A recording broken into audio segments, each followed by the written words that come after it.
웨스트민스터 소요의 문답 오늘은 21번째, 이게 107문까지 있어요. 근데 오늘 21번째 구속자 예수 그리스도에 대해서 살펴보도록 하겠습니다. 21번째 질문은 하나님의 선택하신 구속자가 누구신가?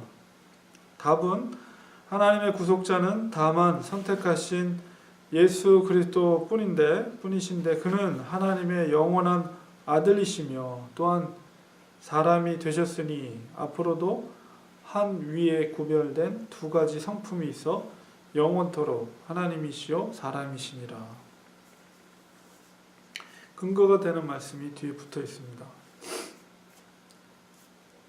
좀 더 자세하게 성경 말씀을 찾아보면서 우리가 살펴보겠습니다. 하나님과 사람 사이의 유일한 중보자는 누구이십니까? 한 분 예수 그리스도이십니다. 디모데전서 2장 5절 6절에 보면 하나님은 한 분이시요 또 하나님과 사람 사이의 중보도 한 분이시니 곧 사람이신 그리스도 예수라. 그가 모든 사람을 위하여 자기를 속전으로 주셨으니 기약이 이르면 증거할 것이라. 이렇게 사도 바울이 디모데전서에서 말하고 있습니다. 하나님의 선택하신 자들의 이 구속자가 주 예수 그리스도가 되신 이유가 무엇입니까? 주라고 하면은 이게 로드라고 그러죠. 영어로는 주인 대신, 만유의 주인 대신 창조주로서 주라고 말합니다. 그래서 사도행전 10장 36절에 보면 만유의 주 대신 예수 그리스도로 말미암아 화평의 복음을 전하사 이스라엘 자손들에게 보내신 말씀이다.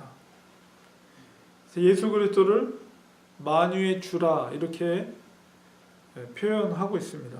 그래서 예수님은 모든 만유의 주가 되신다. 주인이 되신다. 그 다음에 예수라는 이름 자체는 구원자라는 이름을 갖고 있습니다. 의미를 갖고 있습니다. 그래서 여호수아도 같은, 호세아 여호수아 같은 의미, 구원자라는 의미를 갖고 있는 이름이에요. 그래서 마태복음 1장 21절에 아들을 낳으리니 이름을 예수라 하라. 구원이라는 의미, 구원자라는 의미를 갖고 있죠.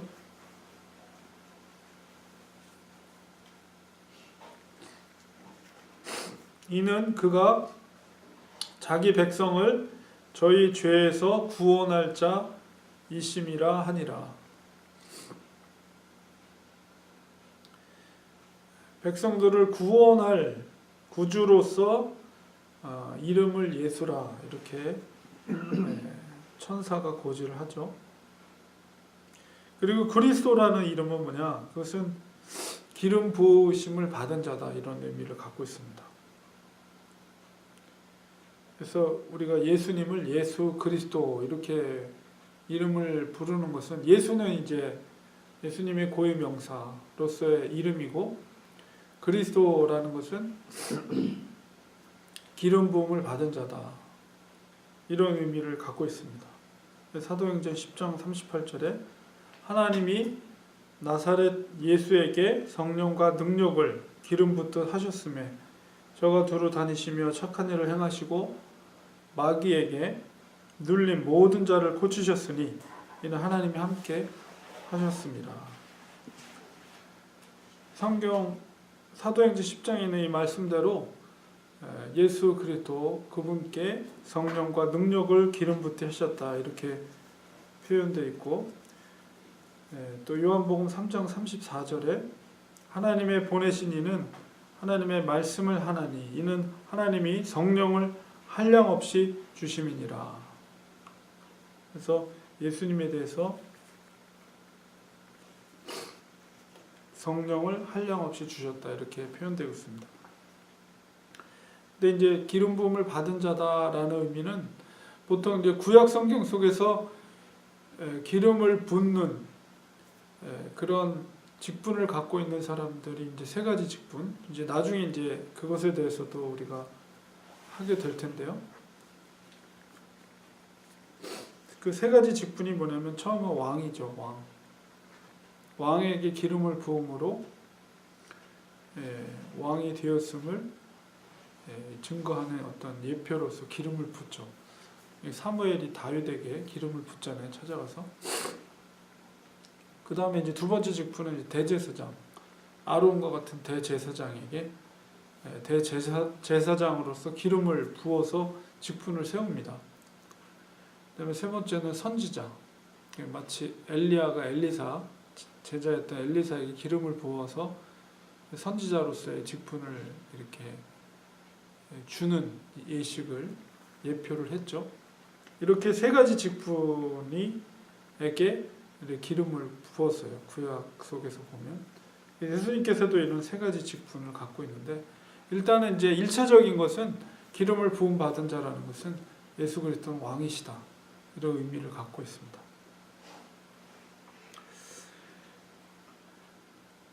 예수 그리스도의 두 가지 성품은 무엇입니까? 요한일서 5장 20절에 또 아는 것은 하나님의 아들이 이르러 우리에게 지각을 주사 우리로 참된 자를 알게 하신 것과 또한 우리가 참된 자 곧 그의 아들 예수 그리스도 안에 있는 것이니 그는 참 하나님이시요 영생이시라. 예수 그리스도의 두 가지 성품은 첫 번째는 신성을 갖고 있는 하나님이시라는 것이죠.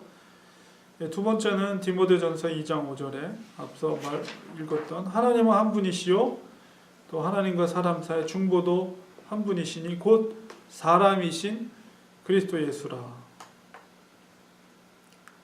두 가지 성품은 신성과 인성을 두 가지를 다 가지고 계신 분이 예수님이시다 라는 것을 우리가 알 수가 있습니다.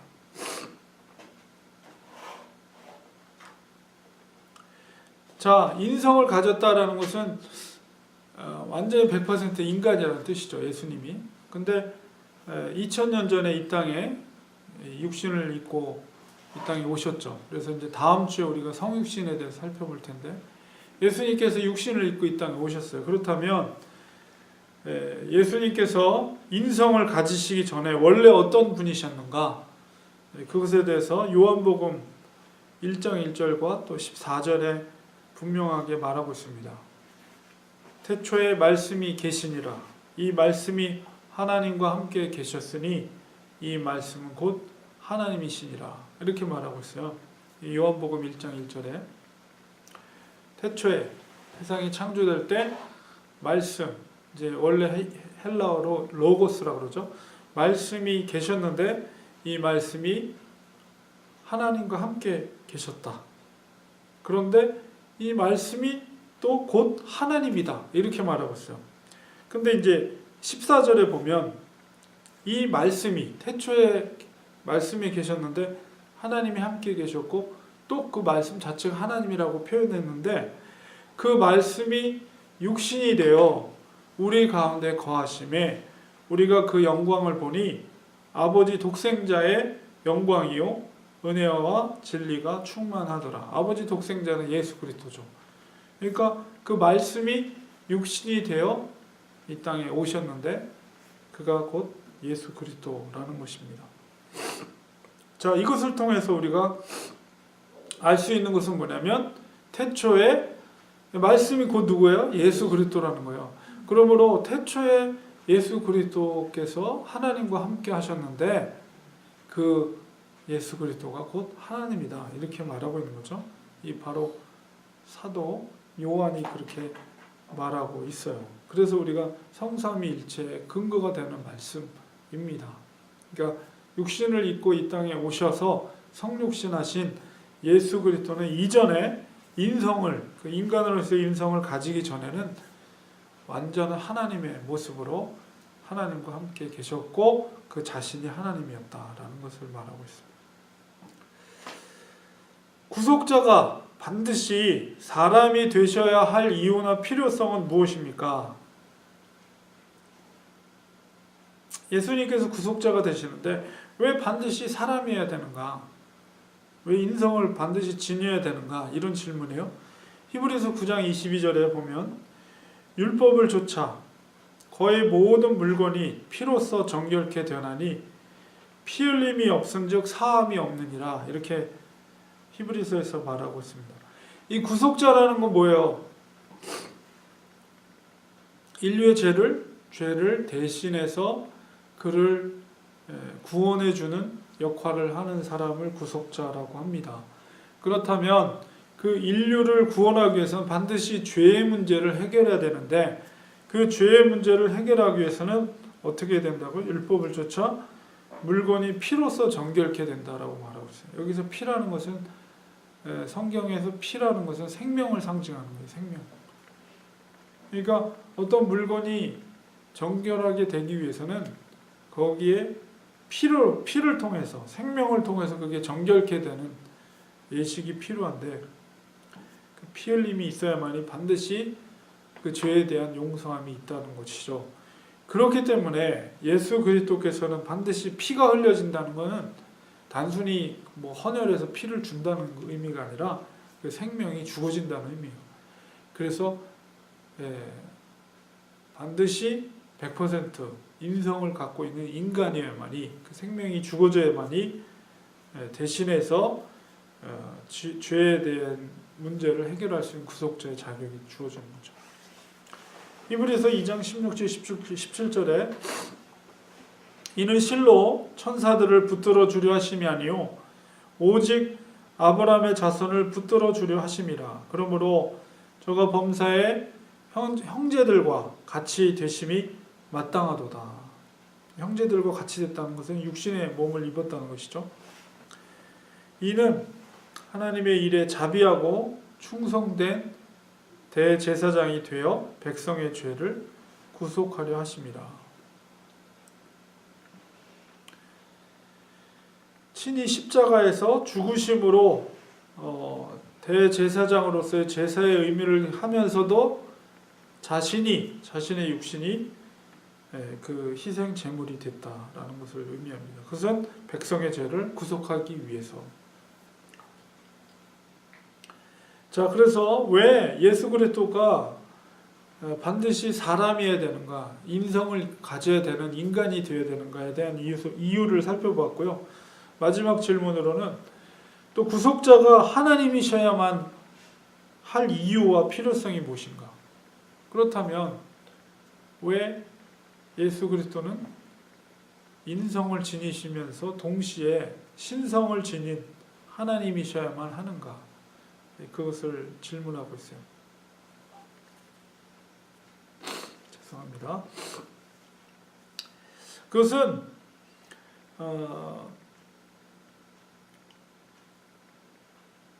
1차적인 것은 죄인을 대신해서 죽기 위해서는 죄인의 죄를 대가를 치를 수 있는 가치가 있어야 돼요. 그 가치라는 것은 뭐냐면 죄가 없어야 되는 거예요. 동일하게 죄가 있는 존재라면 대신할 수가 없는 거죠. 그만한 가치가 없는 거죠. 그렇기 때문에 반드시 죄가 없는 존재이어야만이 죄 있는 그것을 대신 값어치를 치를 수 있는 자격이 주어져요. 근데 모든 인류는 우리가 전에 살펴본 바대로 아담의 첫 시조였던, 인류의 시조였던 아담의 죄로 말미암아 모든 죄가 전가가 된다고 그랬죠. 그렇기 때문에 예수님께서 단순하게 인성만 가지고 계셨다면 똑같이 죄의 전가를 받는 인간의 몸을 입었을 거예요. 그러나 예수님은 또한 동시에 신성을 갖고 계셔서, 신성을 가지고 계시다라는 의미는 바로 그분은 죄가 없는 분이라. 하나님은 죄가 없는 분이죠. 죄가 없어야만이 죄가 있는 죄인들을 대신할 수 있는 값어치가 주어지는 거예요.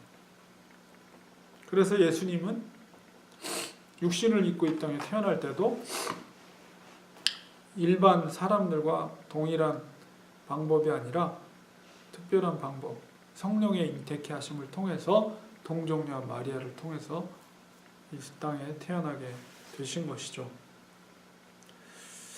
이게 이제 제일 중요한 이유고요. 두 번째는 뭐냐면 영원한 진노와 저주인 지옥의 고통을 능히 감당해낼 수 있는 참된 하나님이 되셔야만 한다.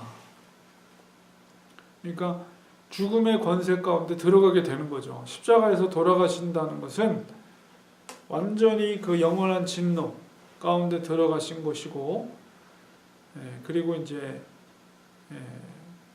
저도 이제 이 문제에 대해서 조금 생각해 보니까 예수님께서 1차적인 죽음은 제가 전에 한번 설교를 통해서 말씀드렸지만 우리 육신에서 영원히 떠나는 것을 1차적인 죽음이라고 그러고, 두 번째 사망은 뭐냐면 완전히 저주를 받아서 지옥불에 떨어지는 거죠. 근데 예수님의 이 죽으심은 2차적인 죽음까지도 경험한 죽음이다. 완전한 죽음. 그 죽음 가운데서도 하나님의 능력으로 다시 살리신 것이죠. 부활하신 것인데, 그렇게 볼 때 예수님은 우리 육신의 1차적인 죽음뿐만 아니라 지옥에까지도 가서 그 지옥의 고통을 체험하는 것까지도 예수님은 감수해내셨다. 근데 그것을 다시 감당해낼 수 있는 능력은 인간의 힘으로 불가능하고 반드시 하나님의 신성이 있어야만이 그것을 감당해낼 수가 있는 것이죠. 그래서 그 가운데 있다가도 하나님의 능력으로, 성부 하나님의 능력으로 다시 살아나는, 부활케 하는. 근데 그 일은 물론 성령님께서 하신 것이겠죠. 그러나 그 권세는, 주권적인 것은 성부 하나님께서 그 독생자 그리스도를 그 죽음의 권세에서 다시 생명으로 살리시는 부활의 역사를 이루게 하셨다. 그래서 예수님께서 신성을 지녀야 될 두 번째 이유는 바로 이 영원한 진노인 죽음의 권세를 감당해낼 수 있는 그런 능력을 갖기 위해서는 반드시 또 신성을 갖고 있는 하나님이셔야만이 가능하다라는 것이죠. 그래서 물론 가장 중요한 이유는 바로 죄가 없으셔야만이 대속의 주로서 자격이 주어지기 때문에. 그래서 예수님께서 이렇게 독특하게 신성, 완전히 100% 하나님이면서 또 인성, 완전히 100% 인간의 몸으로 이 땅에 오셨다. 이건 정말 우리가 이성으로 이해되어지는 내용이 아니고 믿음으로 고백되어지는 내용이다. 성삼위일체가 그래요. 이 어떻게 인간의 이성으로 그게 가능합니까? 어떻게 인간이면서 어떻게 신일 수가 있어요? 이거는 이성적으로 이해될 수 없는 일이지만, 그러나 성경이 그것을 증명하고 있고, 또 하나님의 놀라운 섭리 가운데 모든 인류의 역사 속에 가장 정점을 이루는 사건이 바로 예수 그리스도의 십자가의 사건이다. 그것을 통해서 인류가 하나님과 회복의 역사, 구원의 역사가 이루어지게 된 것이고, 그렇기 때문에 예수 그리스도께서 유일하신 사람과 인간 사이, 하나님과 인간 사이에 유일하신 중보자가 되시는 것입니다. 반드시 그래서 구원에 이를 수 있는 길은 다른 길은 없어요. 오직 예수 그리스도, 그분을 통해서만이 구원에 이를 수가 있다. 그 근거가 되는 말씀이 오늘 내용이고, 이 내용이고 우리가 살펴본 내용입니다. 그렇기 때문에 예수 그리스도 외에는 이 땅의 인류 역사 가운데, 모든 인류 역사 가운데 구속자로서의 자격을 갖고 계신 분은 오직 예수 그리스도, 그분밖에 없는 거예요. 이게 복음의 능력이죠. 예수 그리스도. 그래서 사실은 우리가 구원받을 수 있게 된 것은 우리의 행위로가 아니라 오직 예수 그리스도의 피의 공로, 죽으심의 공로, 그것을 믿을 때, 인정할 때 우리가 그 은혜를 덧입어서 하나님께서 우리를 보실 때 우리의 행위로가 아니라 예수 그리스도를 통해서 우리를 보시기 때문에 우리를 향해 의롭다고 하시는 거예요. 우리의 행위로 의롭다함을 받을 자는 아무도 없어요. 그러나 예수 그리스도를 믿을 때 그분을 통해서 그의 피의 대가, 구속의 역사, 구속의 대가로서 우리의 죄를 사해 주시고 간과하시고 우리의 죄를 간과하시고 예수 그리스도의 죽으심, 대속의 죽으심을 통해서 우리를 의롭다고 하시는 거예요. 그래서 우리가 구원에 이를 수가 있는 것이죠. 이게 복음이죠. 그래서 예수 그리스도만이 유일하신 구속자가 되시는 것입니다. 그래서 오늘 굉장히 중요한 내용을 살펴보았습니다. 유일하신 구속자 되신 예수 그리스도. 그러니까 우리가 복음을 전한다는 것은 곧 이 중보자 되시고 구속자 되신 예수 그리스도를 전하고 예수 그리스도를 통해서 우리가 죄의 문제를 해결받을 수 있다라는 것을 말씀을 드리는 거예요. 그래서 우리가 지난번에 죄에 대해서 살펴보았죠. 그래서 우리의 원죄의 문제가 해결되는 거예요. 예수 그리스도를 통해서. 그러니까 자범죄, 죄는 두 가지라고 그랬어요. 원죄와 본죄, 자범죄 두 가지인데 예수 그리스도의 피의 공로로 이 원죄의 문제가 해결됨으로 말미암아 이 자범죄, 본죄는 어디로부터 근원이 된다고요? 이 원죄로부터 시작이 되는 거예요. 그렇기 때문에 이 원죄의 문제를 해결할 수 있는 예수 그리스도의 피의 능력이 바로 우리가 지은 죄를 짓는 자범죄, 본죄조차도 해결될 수 있는. 그래서 우리가 예수 그리스도를 의지해서 우리가 회개의 기도를 드리는 것이죠. 이미 예수 그리스도를 믿으면 우리의 본죄의 문제가 해결됐기 때문에 우리가 예수 그리스도를 의지해서 우리가 늘 죄를 지으면 안 되지만 우리가 연약해서 때로는 죄를 범하잖아요. 그것에 대해서 우리가 회개할 때 주님을 의지해서 회개할 때 그 문제도 또한 해결해 주시는 거죠. 우리가 진심으로 하나님 앞에 주님의 이름으로 용서를 구할 때 그리고 그 길로부터 돌이킬 때 참된 회개를 했을 때 우리의 자범죄, 본죄의 문제도 주께서 우리를 용서해 주신다. 그렇기 때문에 우리가 죄가 있으면 절대 구원에 이를 수가 없어요. 하나님께로 갈 수가 없어요. 그것을 해결해 주시는 분이 예수 그리스도시다. 그것을 통해서 우리가 구원에 이룰 수가 있게 되는 것입니다. 그래서 오늘은 구속자 예수 그리스도 웨스트민스터 소요리 문답 21번째 우리 질문에 대해서 우리가 살펴보고 그 답을 성경을 통해서 살펴보았습니다. 이 말씀을 우리가 잘 기억하고 왜 예수 그리스도만이 유일하신 구속주가 되는가?